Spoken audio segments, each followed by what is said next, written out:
શું તમને અથવા તો તમારા કોન્ટેક્ટ લિસ્ટમાં કોઈને વારંવાર ભૂલવાની આદત છે? તો તેમના માટે હું આ વિડીયો બનાવી રહી છું.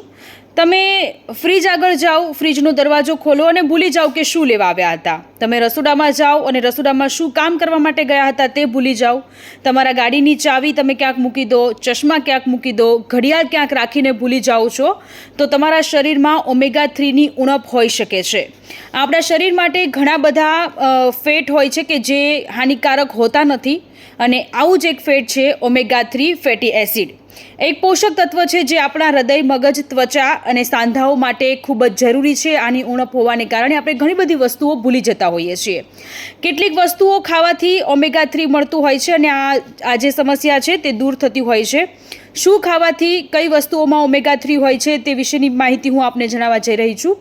ફ્લેક્સ સીડ્સ ઓઇલ, ચિયા સીડ્સ ખાવાથી, અખરોટ ખાવાથી, ફ્લેક્સ સીડ્સ ખાવાથી, સોયાબીન ઓઇલમાં પણ ઓમેગા 3 હોય છે. જો તમે નોનવેજ ખાતા હોવ તો ટૂના મછલી અથવા તો સેલ્મેન માછલી ખાવાથી પણ ઓમેગા 3 મળતું હોય છે. ફ્રૂટમાં સ્ટ્રોબેરી, કીવી, બ્રોકલી ખાવાથી, રાજમા ખાવાથી પણ ઓમેગા 3 મળતું હોય છે. ઘણા બધા લોકો ડિપ્રેશનમાં પણ હોય છે. ઓમેગા 3 ડિપ્રેશનમાં પણ રાહત આપતું હોય છે. ઘણા બધા ફાયદાઓ પણ હોય છે. ઓમેગા 3 ફેટી એસિડના કારણે હૃદય સંબંધિત રોગોમાં ઘણી બધી અસરકારક હોય છે. વજન ઘટાડવામાં ફાયદાકારક છે.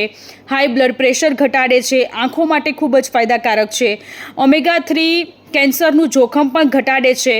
અલ્ઝાઇમર રોગોમાં પણ ઘણા બધા ફાયદાકારક છે. ગર્ભાવસ્થા દરમિયાન બાળકના મગજના વિકાસમાં પણ ઓમેગા 3 ખૂબ જ મદદરૂપ થાય છે.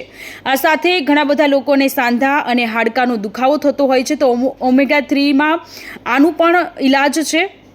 એટલા જ માટે ઓમેગા 3ની ઉણપ હોય તો ઘણી બધી સમસ્યાઓ પણ સર્જાતી હોય છે, અને ઘણી બધી એવી વસ્તુઓ પણ ખાવાથી કે જેમાં ઓમેગા 3 ભરપૂર માત્રામાં હોય છે, અને આ બધી સમસ્યાઓથી આપણને છુટકારો મળતો હોય છે.